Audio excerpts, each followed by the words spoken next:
Polres Manokwari telah menyebarkan lembar kertas berisikan foto dan nama pelaku di pusat-pusat keramaian dalam kota Manokwari. 3 putri kembar berusia 12 tahun siswa SMP kelas 1 antusias mengikuti serbuan vaksinasi yang digelar oleh TNI Angkatan Laut.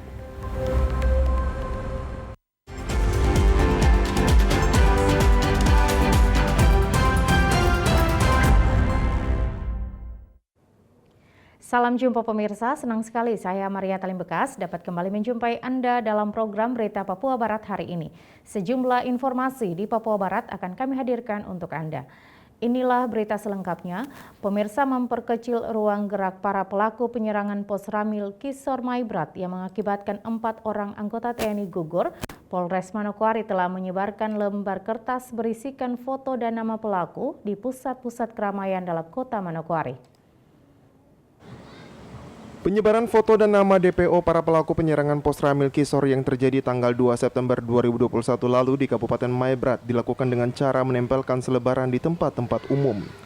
Kapolres Manokwari AKBP Dadang Kurniawan Winjaya mengatakan, ini merupakan bentuk dukungan terhadap Polres Sorong Selatan untuk mencari para pelaku dengan membantu menyebarkan selebaran ke setiap pemerintah daerah, instansi maupun ke polsek-polsek hingga ke distrik dan kampung. Ya, terima kasih waktunya. Polres Manokwari dalam rangka hal ini kegiatan mendukung dari Polres Sorong Selatan dalam rangka mencari para DPO kasus penganiayaan yang terjadi di Sorong Selatan. Ada 19 orang DPO, itu pun sudah dirilis oleh dari Bid Humas Polda Papua Barat. Kami Polres Manokwari beserta jajaran mendistribusikan dan menyebarluaskan tentang DPO-DPO tersebut. Kami sebarkan ke pemerintah daerah, instansi-instansi baik TNI, di Kodim maupun dari instansi lembaga lainnya. Demikian juga kami serahkan juga ke polsek-polsek dan teruskan ke distrik-distrik, kota, kampung-kampung. Harapan kami adalah masyarakat juga memahami bahwa ke-19 orang tersebut harus mempertanggungjawabkan perbuatannya terhadap perbuatannya di Polres Sorong Selatan. Kapolres Manokwari berharap masyarakat dapat membantu dan menghubungi ke nomor 110 yang di situ telah diisi tim khusus untuk memburu para pelaku kejahatan. Juga masyarakat dapat membantu pihak keamanan dalam menemukan para pelaku ini dengan cara menghubungi 110 yang telah di situ diisi oleh tim khusus bagi pemburu para pelaku tindak pidana tersebut. Demikian yang kami. Selain selebaran, Polres Manokwari juga telah memasang beberapa baliho berukuran besar di seluruh pintu masuk kota Manokwari. Natalindo Kerwai, TVRI Papua Barat melaporkan. Pemirsa, sebanyak 45 kendaraan dan 7 pelaku pencurian motor berhasil diamankan Satreskrim Polres Manokwari hingga bulan September 2021. Demikian disampaikan Kasat Reskrim Polres Manokwari Ibtu Arifal Utama. Ia menyebutkan sampai dengan bulan September sedikitnya ada 45 motor yang berhasil diamankan oleh Satreskrim Polres Manokwari. Termasuk 7 orang pelaku curanmor yang sering beraksi di kota Manokwari. Kini ke-7 orang pelaku telah menjalani proses hukum dan tidak menutup kemungkinan kasus pencurian motor masih akan bertambah dengan masuknya sejumlah laporan pencurian motor selama minggu ini. Oke, sampai dengan saat ini untuk Satreskrim Polres Manokwari telah menangani 45 kendaraan bermotor.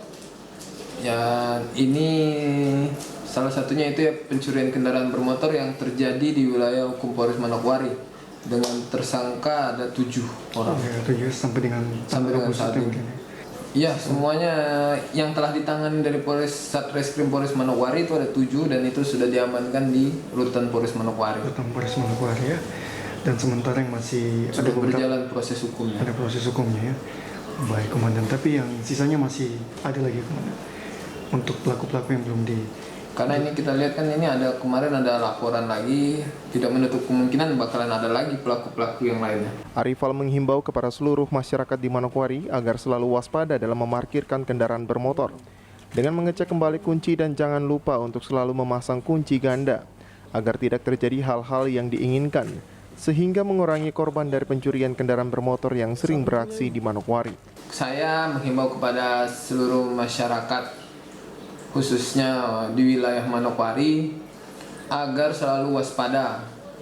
Ya, waspada dalam hal memarkirkan kendaraan bermotor. Ya, yang pertama, cek kembali kunci motor. Jangan sampai tertinggal di motor. Itu yang pertama. Yang kedua, apabila diparkirkan untuk kunci ganda, jangan lupa untuk selalu pasang kunci ganda, ya, agar tidak terjadi hal-hal yang tidak diinginkan, sehingga mengurangi risiko untuk menjadi korban dari pencurian kendaraan bermotor. Natalindo Kerwat, TVRI Papua Barat melaporkan. Pemirsa, Kejaksaan Negeri Kaimana kembali menyerahkan uang pengganti sebesar Rp357.895.641 atas perkara tindak pidana korupsi yang telah memiliki kekuatan hukum tetap pada perkara pembangunan talut PLTG Kaimana. Hadir dalam penyerahan tersebut Bupati Kaimana Freddy T, Kejari Kaimana Wahyudi Eko SH, Kasipitsus Willy Ater SH, dan Sekretaris BPKAD Kaimana Theo Kirwa. Kepala Kejaksaan Negeri Kaimana Wahyudi Eko dalam keterangannya mengatakan setelah diserahkan uang tersebut selanjutnya akan disetor ke kas daerah. Perkara atas nama terpidana Diterti dengan uang pengganti sebesar Rp357.895.641 ke kas negara, yaitu dalam hal ini ke kas daerah Kabupaten Kaimana, yang akan diterima secara simbolik oleh Bapak Bupati Kaimana, Bapak Freddy, yang selanjutnya disetorkan ke kas daerah Kabupaten Kaimana melalui Bank Papua. Sementara itu, Bupati Kaimana Freddy T dalam sambutannya memberikan apresiasi kepada Kejaksaan Negeri Kaimana karena telah membantu penyelamatan uang negara. Sebagai pemerintah daerah Kabupaten Kaimana, kita memberikan apresiasi kepada pihak Kejaksaan Negeri Kaimana, bukan hanya penanganan perkara yang membinakan seseorang, namun membantu penyelamatan keuangan daerah yang selanjutnya akan di-store ke kas daerah untuk dapat digunakan dalam proses pembangunan Kabupaten Kaimana ke depan. Sudah tentu kerjasama yang terbangun selama ini baik antara pihak pemerintah daerah dan rekan-rekan Forkopimda. Kiranya kita selalu menjaga kebersamaan ini demi kemajuan Kabupaten Kaimana yang kita cintai. Diketahui 3 terdakwa kasus korupsi pematangan lahan dan talut PLTG Kaimana yakni PT alias H, JM, dan CW telah menjalani hukuman atas vonis 4 tahun penjara dan denda ratusan juta rupiah oleh Majelis Hakim Pengadilan Negeri Tipikor Manokwari dalam sidang pembacaan putusan yang berlangsung di Pengadilan Negeri Tipikor Manokwari pada Rabu 24 Februari 2021 lalu. Dari Kaimana, Arfad Jempo, TVRI Papua Barat melaporkan. Pemirsa, Hari Lalu Lantas Bayangkara ke-66 tahun, Bidang Lalu Lantas Polda Papua Barat diminta melayani dengan hati, terutama memberikan pelayanan dengan ramah, sopan, dan baik kepada masyarakat. Dengan tema polisi lalu lintas yang presisi, tangguh, dan bertumbuh di era kenormalan baru, Direktorat Lalu Lintas Polda Papua Barat menggelar syukuran dalam rangka Hari Lalu Lintas Bayangkara ke-66 tahun yang dilaksanakan secara sederhana di lobi utama Mapolda Papua Barat, Rabu 22 September 2021. Wakapolda Papua Barat Brigjen Pol Patrick Renwarin dalam pesannya kepada seluruh jajaran lalu lintas di Polda Papua Barat, sudah bukan zamannya lagi anggota lalu lintas action maupun bersifat arogan di lapangan. Tetapi melalui HUT lalu lintas diharapkan anggota mulai bekerja dengan hati dengan memberikan teguran yang ramah, sopan santun kepada masyarakat, supaya benar-benar ada perubahan. karena lalu lintas merupakan garda terdepan dalam memberikan pelayanan kepada masyarakat. Action anggota lalu lintas di jalan raya sudah bukan zamannya lagi kita action. Kerja yang baik, teguh, ramah, sopan, santun, supaya benar-benar ada perubahan, karena lalu lintas inilah yang ada paling depan. Kalau ini saya mewakili hati dari masyarakat yang hadir di sini, karena mereka nggak berani ngomong yang hadir. Ya. Sementara itu, Dirlantas Polda Papua Barat Kombes Pol Radian Kokrosono menyampaikan terima kasih setiap masukan, kritikan, dan saran dari masyarakat untuk perbaikan kinerja anggota lalu lintas agar semakin lebih baik ke depannya. Dirlantas juga mengatakan masukan yang disampaikan Wakapolda tadi, anggota lalu lintas ke depannya sudah harus melayani dengan hati pada saat turun ke jalan. Saya sebagai Dirlantas Papua Barat, selaku pembina fungsi lalu lintas di wilayah hukum Polda Papua Barat, berterima kasih kepada seluruh masyarakat atas masukan, kritikan, saran yang tadi disampaikan oleh pimpinan kami. Kami jadikan itu sebagai obat, sebagai kritik terhadap kami, kinerja kami ke depan. Kami berharap seperti itu sehingga masyarakat lebih dekat kepada kami, memberikan keluhan langsung kepada kami di setiap saat. Acara lalu lintas Bayangkara ke-66 tahun, Wakapolda Papua Barat memberikan plakat penghargaan dan sertifikat kepada Jasara Harja dan Persatuan Wartawan Indonesia atau PWI Papua Barat. Natalindo Kerwai, TVRI Papua Barat melaporkan. Informasi selanjutnya akan kami hadirkan setelah jeda berikut ini, tetaplah bersama kami.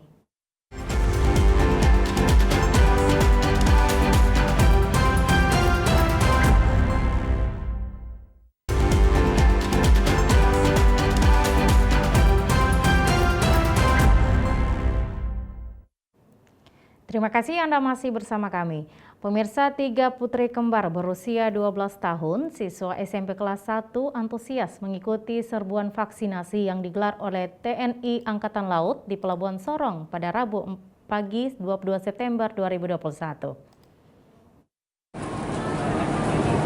Serbuan vaksinasi yang digelar oleh Lantamal 14 Sorong mendapat antusias oleh warga. Salah satunya yang menjadi perhatian yaitu 3 putri kembar berusia 12 tahun yang mengikuti vaksin yang sedang berlangsung di Pelabuhan Sorong Rabu 22 September 2021. Ketiga putri kembar bernama Felicitas Ulahayanan, Francisca Ulahayanan, dan Agnes Ulahayanan. Siswa SMP kelas 1 dengan semangat mengikuti serbuan vaksinasi COVID-19 bagi masyarakat maritim. Sebelum mendapatkan vaksin, ketiga anak tersebut terlebih dahulu mengisi data maupun mendapatkan pemeriksaan screening dari dokter dan kemudian mendapat suntikan vaksinasi. Helena Kawap, orang tua dari ketiga putri kembar, mengaku mempunyai 4 orang anak kembar tetapi satunya tidak ikut karena sakit. Helena mengatakan ia baru mengantarkan anaknya untuk divaksin hari ini karena ada halangan keluarga. Dirinya baru tahu dari pihak sekolah TNI Angkatan Laut dan melaksanakan vaksin sehingga ketiga anaknya baru mengikuti vaksin yang pertama. Kembar ya? Iya, kembar 4. Cuma satunya tidak ikut karena lagi alergi tangan, jadi harus berobat. Waktu di sekolah kemarin ada halangan. Nah, terus dari sekolah ada kasih di berita di WA bilang yang mau ikut vaksin ada di Angkatan Laut katanya di pelabuhan. Ya sudah, bilang mama mari kita pergi vaksin. Komandan Pangkalan Utama TNI Angkatan Laut 14 Sorong Laksamana Pertama TNI Imam Musani mengatakan pelaksanaan serbuan vaksinasi maritim yang dilaksanakan di Pelabuhan Sorong dalam rangka kedatangan KRI Dr. Soeharto 990 untuk mendukung pengisian tabung oksigen secara gratis. Kedatangan KRI Soeharto ini dalam rangka melaksanakan bakti sosial, jadi melaksanakan pelayanan kesehatan dalam bentuk vaksinasi dan mendukung pengisian oksigen. Jadi pengisian tabung oksigen itu secara gratis.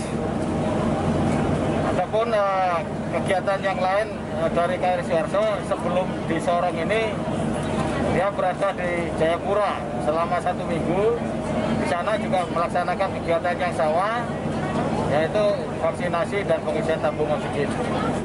TNI Angkatan Laut melaksanakan serbuan vaksinasi maritim yang dilaksanakan ada 3 vaksin, yaitu vaksin Sinovac dosis 1 dan dosis 2. Kemudian ada vaksin Sinovac dosis pertama khusus umur 18 tahun ke atas. Dari Sorong, Mikal Jasman, TVRI Papua Barat melaporkan. Pemirsa, mencegah kesalahan dalam pelaporan data COVID-19 dan juga data vaksinasi di Papua Barat, Gubernur Domingos Mendacan berharap data update sudah harus satu pintu. Pelaporan data COVID-19 dan juga pelaksanaan vaksinasi di seluruh Papua Barat menjadi evaluasi pemerintah Provinsi Papua Barat, terlebih khusus Kabupaten Manokwari. Karena pada awal bulan Agustus, Manokwari ditetapkan pemerintah pusat masuk daerah level 4. Namun kenyataannya jumlah kasus COVID-19 di Papua Barat terlebih khusus di Manokwari, angkanya semakin menurun. Kembali lagi hal tersebut karena kesalahan penginputan data. Gubernur Papua Barat dalam sambutannya pada kegiatan vaksinasi massal menegaskan kepada seluruh organisasi pemerintah dan juga organisasi lainnya yang peduli dengan penanganan COVID-19 di Papua Barat untuk memberikan data yang baik, harus menerapkan komunikasi dan juga koordinasi sehingga data yang disampaikan ke pusat sangat akurat dan tidak terjadi kesalahan. Vaksin juga begitu, ya. Baik yang dari pemerintah provinsi, baik di tingkat provinsi dan kabupaten kota, dilakukan oleh Polda 18 Kaswari, yang dilakukan juga oleh Polda Papua Barat, Kejaksaan, dan juga Kapolda, ya, dan juga berbagai pihak ya, yang punya kepedulian terhadap pandemi COVID-19 ini. Kita sama-sama, jadi tingkat komunikasi itu penting, koordinasi itu penting, ya. Koordinasi itu penting supaya data kita itu satu pintu untuk kita laporkan ke Jakarta. Misalnya dari Polda 18 Kaswari punya jalur sendiri dia lapor, tapi juga lapor juga ke kita. Kapolda juga begitu, lapor ke Kapolri, beliau juga lapor ke kita. Kajati juga begitu, Kapolda juga. Nah, semua seperti itu. Terus kita juga laporkan secara umum yang dari Panglima, dari Kapolda, Kajati, dan semua ini kita laporkan. Hal yang sama juga diingatkan Kapolda Papua Barat Irjen Pol Tornagogo Sihombing agar operator data jangan melaporkan data tanpa ada kolaborasi data dengan stakeholder lainnya yang ada di Papua Barat.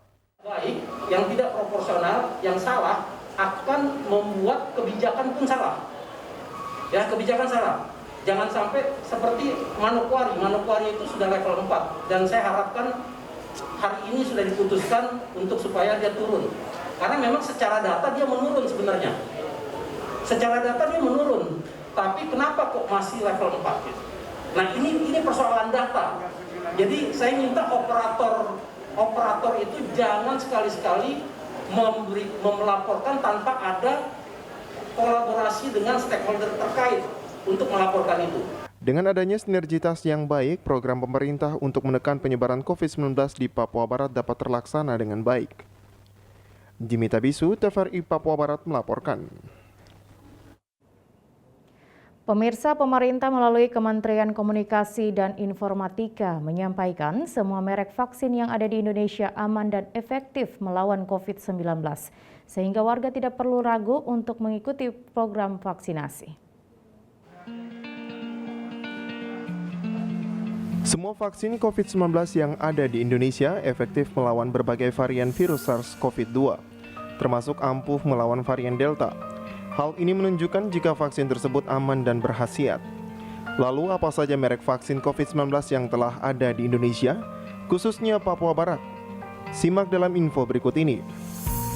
Yang pertama adalah vaksin Sinovac. Vaksin Sinovac adalah vaksin untuk mencegah infeksi virus SARS-CoV-2 atau COVID-19. Vaksin Sinovac yang dikenal juga dengan nama CoronaVac sudah mendapatkan izin penggunaan darurat dari Badan Pengawasan Obat dan Makanan Republik Indonesia. Sinovac merupakan vaksin yang mengandung virus SARS-CoV-2 yang sudah tidak aktif. Penyuntikan vaksin Sinovac akan memicu sistem kekebalan tubuh untuk mengenali virus yang sudah tidak aktif lagi dan memproduksi antibodi untuk melawannya sehingga tubuh tidak terinfeksi COVID-19. Di dalam produk vaksin ini juga terkandung aluminium hidroksida sebagai bahan tambahan yang berfungsi untuk meningkatkan respons sistem kekebalan tubuh terhadap vaksin. Vaksin Sinovac dikembangkan oleh Sinovac Biotech Ltd. Vaksin ini sudah melewati uji klinis fase ketiga yang dilakukan di Brasil, Turki, dan Indonesia. Uji klinis fase ketiga di Indonesia menunjukkan nilai efikasi vaksin, yaitu efek perlindungan terhadap COVID-19 sebesar 65,3%. Yang kedua adalah vaksin AstraZeneca atau SZD1222. Vaksin ini untuk mencegah penyakit COVID-19 serta merupakan hasil kerjasama antara Universitas Oxford dan AstraZeneca yang dikembangkan sejak Februari 2020. Vaksin AstraZeneca untuk COVID-19 telah menjalani uji klinis di Inggris, Brasil, dan Afrika Selatan. Vaksin ini memiliki nilai efikasi atau efek perlindungan terhadap COVID-19 sebesar 63,09%. Vaksin AstraZeneca berasal dari virus hasil rekayasa genetika atau viral vektor. Vaksin ini bekerja dengan cara menstimulasi atau memicu tubuh untuk membentuk antibodi yang dapat melawan infeksi virus SARS-CoV-2. Yang ketiga, vaksin Moderna. Vaksin Moderna adalah vaksin untuk mencegah infeksi virus SARS-CoV-2 atau COVID-19. Vaksin Moderna atau mRNA 1273 dikembangkan sejak Januari 2020 oleh Moderna and Vaccine Research Center at the National Institute of Allergy and Infectious Diseases di Amerika. Vaksin Moderna sendiri merupakan jenis vaksin mRNA atau messenger RNA. Vaksin ini tidak menggunakan virus yang dilemahkan atau dimatikan, melainkan menggunakan komponen materi genetik yang membuat sistem kekebalan tubuh memproduksi spike protein. Protein tersebut merupakan bagian dari permukaan virus corona. Spike protein akan memicu sistem imun untuk menghasilkan antibodi yang bisa melindungi tubuh saat terinfeksi virus corona. Vaksin Moderna ini telah mendapatkan izin penggunaan darurat untuk mencegah infeksi COVID-19 pada orang dewasa usia di atas 18 tahun. Dari uji klinis yang sudah dilakukan, vaksin ini menunjukkan nilai efikasi, yaitu efek perlindungan terhadap COVID-19 sebesar 94,1%. Jadi dari semua jenis vaksin yang telah disebutkan memiliki manfaat yang sama, sehingga diharapkan agar masyarakat tidak memilah-milah jenis vaksin yang diberikan. Putra Arianto, TVRI Papua Barat melaporkan. Informasi selanjutnya akan kami hadirkan setelah jeda berikut ini. Tetaplah bersama kami.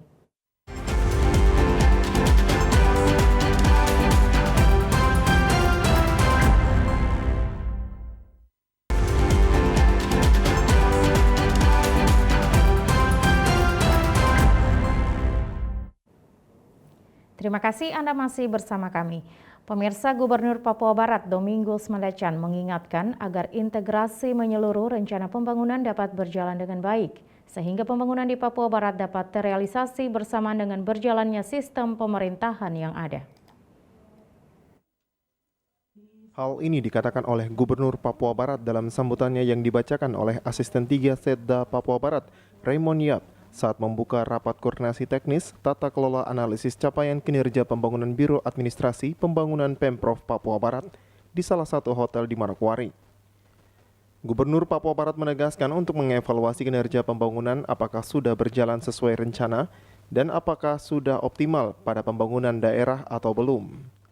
Terutama oleh organisasi perangkat daerah. Dan visi ini akan bisa terwujud dengan baik apabila ada sinergitas. Apabila ada kolaborasi, baik OPD yang ada pada lingkup Provinsi Papua Barat, tetapi juga dukungan dari kabupaten kota. Oleh karena itu, melalui kegiatan Kapolres di hari ini, saya berkomentar bahwa sebetulnya ini menjadi sebuah ajang evaluasi. Bagaimana kita mengukur capaian-capaian kinerja yang selama ini sudah dilakukan, tidak hanya oleh organisasi perangkat daerah di lingkup provinsi, tetapi juga dengan kabupaten kota yang ada. Kepala Biro Administrasi Pembangunan Papua Barat Onasius Peter Mose Matani dalam sambutannya mengatakan, hasil rakornis ini akan menjadi masukan bagi perencanaan berikut dan bahan kebijakan daerah, serta terbentuknya tim analis capaian kinerja pembangunan daerah Papua Barat. Kita bisa mendorong capaian ini lebih tinggi lagi ke depan, begitu. Seperti kita tahu rata-rata nasional kan kita masih di bawah, tetapi itu kan rata-rata nasional. Kalau kita ukur dari provinsi-provinsi yang di bawah rata-rata, kita termasuk lajunya lebih tinggi, lebih cepat begitu. Nah, memang kita sedang mendorong sektor ekonomi ini untuk tumbuh lebih kuat, tetapi kita juga dengan Provinsi Konservasi kita harus melakukan keseimbangan antara pembangunan fisik, infrastruktur, tapi juga bagaimana dari sisi ekologinya kita tetap jaga juga. Gitu. Makanya beberapa materi yang tadi kalau dilaporkan oleh kepala bagian dalam laporannya itu, memang materi-materi itu kita sengaja buat judulnya seperti itu sehingga peserta ataupun instansi terkait maupun biro pembangunan ataupun bagian pembangunan kabupaten kota bisa memahami tugas-tugasnya. Rakornis ini diikuti sebanyak 60 peserta, termasuk perwakilan dari OPD di lingkup pemerintah daerah se-Papua Barat. Dan kegiatan ini juga telah mengikuti protokol kesehatan yang ketat, di mana semua peserta diwajibkan untuk melakukan swab antigen terlebih dahulu. Putra Arianto, TVRI Papua Barat melaporkan. Pemirsa, guna membantu korban bencana banjir di Kabupaten Yapen dan juga Kabupaten Halmahera Selatan, Gerakan Mahasiswa Kristen Indonesia Cabang Manokwari melaksanakan penggalangan dana. Bertempat di perempatan Haji Bau Manokwari, Gerakan Mahasiswa Kristen Indonesia Cabang Manokwari melaksanakan penggalangan dana yang bertujuan untuk membantu meringankan beban masyarakat Kepulauan Yapen dan juga Halmahera Selatan yang terkena bencana banjir pada awal bulan September 2021. Immanuel Sermumes, Ketua Bidang Aksi dan Pelayanan GMKI Cabang Manokwari saat diwawancarai mengatakan, aksi penggalangan dana ini merupakan pelayanan yang dilakukan untuk membantu masyarakat di Kepulauan Yapen dan juga Halmahera Selatan yang terkena dampak bencana banjir dan saat ini sedang membutuhkan bantuan. Untuk data saat ini, ada sekitar 120 warga yang terkena dampak di Kepulauan Yapen dan di Halmahera Selatan sekitar 20 warga. Kami dari Gerakan Mahasiswa Kristen Indonesia khususnya untuk aksi pelayanan Gerakan Mahasiswa Kristen Indonesia. Hari ini kami melakukan aksi yaitu penggalangan dana dengan tujuan membantu saudara-saudara kami di Yapen, Waropen, dan juga di Halmahera Selatan yang hari ini kena dampak bencana alam. Ada beberapa data yang kami punya atau mungkin sementara kami miliki, yaitu ada sekitar 120 warga masyarakat yang kena dampak dan juga rumah-rumah yang kena dampak bencana alam ini. Jadi sementara ini kami dari Gerakan Mahasiswa Kristen Indonesia belum tahu dari Halmahera, tapi untuk rumah mungkin bencananya secara bencana ringan. Dan mereka juga sangat membutuhkan bantuan dari kami dari kampus. Immanuel juga berterima kasih kepada masyarakat yang telah memberikan dengan ikhlas dalam pelayanan yang dilaksanakan oleh Gerakan Mahasiswa Kristen Indonesia Cabang Manokwari. Karena dukungan dari masyarakat Manokwari dapat meringankan beban masyarakat yang terkena dampak bencana banjir. Kami dan masyarakat juga bisa memberi atau membantu kami dalam pelayanan kami untuk membantu saudara-saudara kami. Apapun yang masyarakat memberi itu sangat cukup dan itu sangat membantu bagi mereka yang sangat membutuhkan, yaitu di Kabupaten Kepulauan Yapen dan Halmahera Selatan. Untuk kegiatan penggalangan dana yang dilaksanakan oleh Gerakan Mahasiswa Kristen Indonesia akan berlangsung dari tanggal 22 September hingga 24 September 2021. Jimmy Tabisu, TVRI Papua Barat melaporkan. Pemirsa, informasi tadi sekaligus menutup jumpa kita dalam program Berita Papua Barat hari ini. Kami tetap mengajak Anda untuk mencegah penyebaran COVID-19 dengan cara memakai masker, mencuci tangan pakai sabun dengan air yang mengalir, menjaga jarak, menjauhi kerumunan, serta membatasi mobilitas dan bersedia divaksin sesuai kebijakan pemerintah. Indonesia pulih karena aku, Indonesia pulih karena kamu, Indonesia pulih karena kita. Mewakili kerabat kerja yang bertugas, saya Maria Talim Bekas mengucapkan terima kasih dan sampai jumpa.